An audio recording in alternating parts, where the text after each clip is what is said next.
Je suis Laurent Geoffroy, je suis encadrant technique d'insertion au sein de l'atelier chantier d'insertion Rêvalor.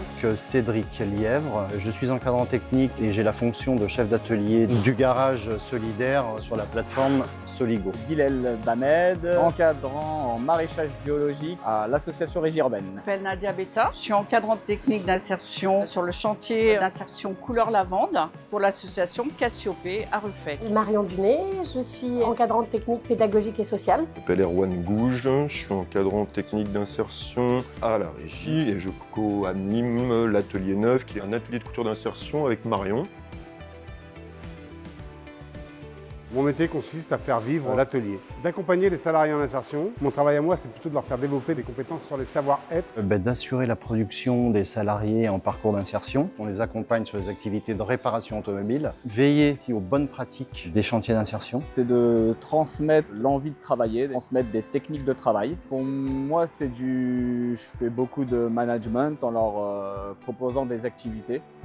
Que ce soit dans les récoltes, semis, plantations ou désherbages. Ça va consister à les former sur des gestes techniques.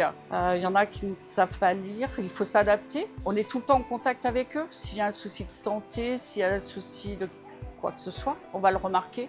Je suis là aussi pour lever les freins des salariés pour qu'ils trouvent après un emploi durable. Je vais participer au recrutement, à l'accueil du salarié, des plannings de production.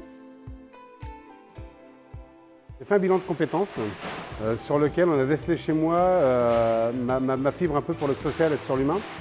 J'ai décidé de faire la formation de conseiller en insertion professionnelle.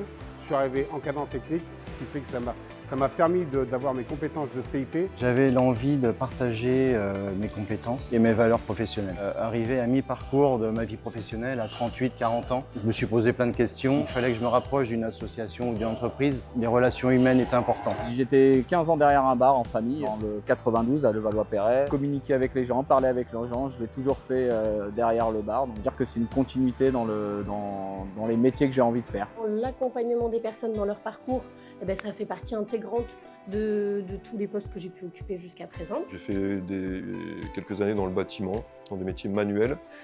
Et il s'est trouvé que c'était l'opportunité d'associer les deux compétences. L'aspect humain, l'accompagnement, on essaie de se mettre à la disposition des personnes qu'on accompagne. Le partage d'accompagnement, pour moi, c'est vraiment le sens du métier. L'entraide entre salariés, la bienveillance des anciens j'aide les plus jeunes et pour la force physique, les jeunes aident les anciens. La justice et les notions de valeur d'équité, c'est-à-dire que tous les salariés sont au même niveau. Des valeurs qui définissent l'association Régie Urbaine, solidarité, coopération, citoyenneté, mais innovation. Il faut avoir une appétence pour l'être humain. Si on n'aime pas l'être humain, il ne faut pas faire ce métier-là. Patience, pédagogie, être à l'écoute, persévérance. Relativiser toute action. On n'est pas tous faits de la même façon. Il faut être équitable, juste, beaucoup de rigueur, beaucoup de souplesse. Une ouverture d'esprit déjà.